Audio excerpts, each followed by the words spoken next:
الرحمن الرحیم۔ صحیح بخاری حدیث نمبر 370۔ عبد الرحمن بن ابو الموالی نے محمد بن مقدر سے کہا، میں جابر بن عبداللہ انصاری کی خدمت میں حاضر ہوا۔ وہ ایک کپڑا اپنے بدن پر لپیٹے ہوئے نماز پڑھ رہے تھے، حالانکہ ان کی چادر الگ رکھی ہوئی تھی۔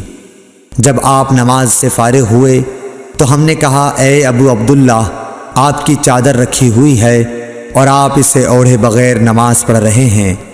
انہوں نے فرمایا، میں نے چاہا کہ تم جیسے جاہل لوگ مجھے اس طرح نماز پڑھتے دیکھ لیں۔ میں نے بھی نبی صلی اللہ علیہ وسلم کو اسی طرح ایک کپڑے میں نماز پڑھتے دیکھا تھا۔